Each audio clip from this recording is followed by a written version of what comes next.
સુરત શહેરમાં મોંઘવારીના મુદ્દે આમ આદમી પાર્ટી દ્વારા ઉગ્ર વિરોધ પ્રદર્શન કરવામાં આવ્યું છે। પ્રદર્શન દરમિયાન એક સ્થાનિક આગેવાને સરકાર પર આકરા પ્રહારો કરતા જણાવ્યું હતું, સામાન્ય જનતા માટે જીવન જરૂરિયાતની વસ્તુઓ ખરીદવી મુશ્કેલ બની રહી છે।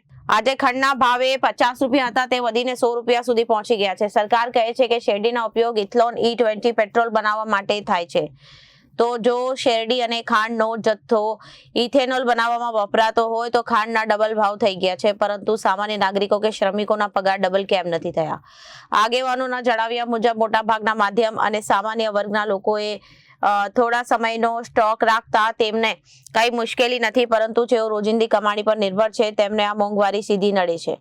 પ્રદર્શનકર્તાઓએ એવો દાવો પણ કર્યો છે કે સરકાર વાસ્તવિક અને મૂળભૂત આર્થિક પ્રશ્નો પરથી ધ્યાન હટાવવા માટે જ્ઞાતિવાદ અને ધર્મ જેવા મુદ્દાઓ પર આગળ ધરી રહી છે અને આમ આદમી પાર્ટીના કાર્યકરોએ માંગ કરી છે કે તંત્ર દ્વારા મોંઘવારી પર કાબુ મેળવવામાં આવે તો સામાન્ય જનતાને રાહત આપવામાં આવે। વરિયા મનીષા અને ખાંડ બાબતે આજે બધા અમે એક સંગઠન બનીને આવ્યા છીએ। તો ખાંડના ભાવમાં વધારો થયો છે।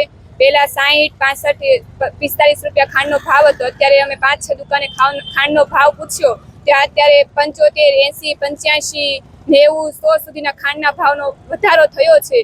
તો જે સામાન્ય લોકો જે છે એને તો કંઈ પ્રોબ્લેમ છે નહીં, પણ જે નીચા લોકોના માણસો છે જે રોજનું લાવીને રોજનું ખાતા હોય એ લોકો કઈ રીતે આ ખાંડનો દુકાનદાર પાસેથી લે છે? એની પાસે તો પૂરતું પૈસા પણ નથી હોતા।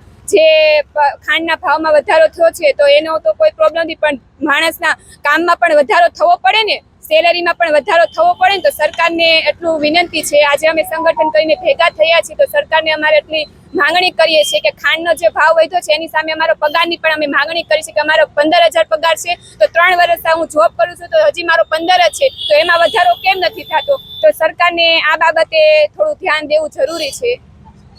જી, મારું નામ દિનેશ જીકાદરા છે।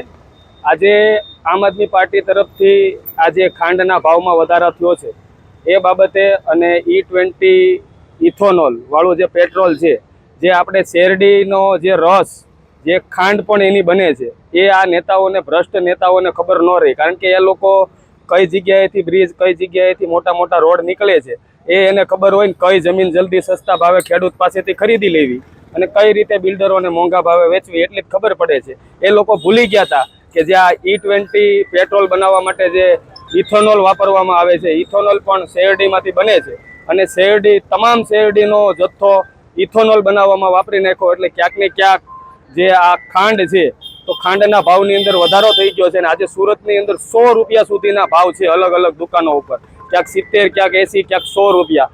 તો આ સામાન્ય વર્ગનું પબ્લિક છે એની માટે આ ભારણ છે, કારણ કે જે સસ્તા ભાવની ખાંડ જે હતી એ જે લોકો મહિના, 2 મહિના, 6 મહિનાના સ્ટોક રાખે છે ઘરની અંદર, એ લોકોને કોઈ પ્રોબ્લેમ નથી, પણ જે રોજનું લાવી અને રોજનું ખાય છે અથવા 15 દિવસનો, 10 દિવસનો જથ્થો ઘરમાં રાખે છે, એવા સામાન્ય વર્ગના માણસો છે, એ લોકોને ખાંડ જે 50 રૂપિયા આજુબાજુ મળતી હતી એ આજે 100 રૂપિયા આજુબાજુ ખરીદવી પડશે।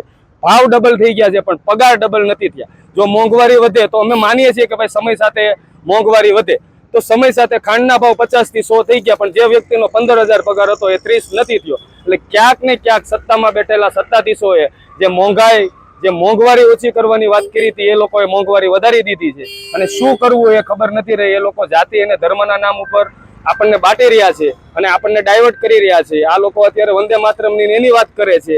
100% આપણે વંદે માતરમ ગાવું જોઈએ, એ બધા પોતપોતાની ધાર્મિક માન્યતાઓ અને પોતાની સમજણ શક્તિનો અભાવ હોય કોઈને, પણ હું તો એમ કહું કે ભાઈ આજે ખાંડનો ભાવ 50 નો 100 થઈ ગયો તો એ કેમ અડધો નથી થતો? એ કેમ વધી ગયો? તો પગાર કેમ ડબલ નથી થતો?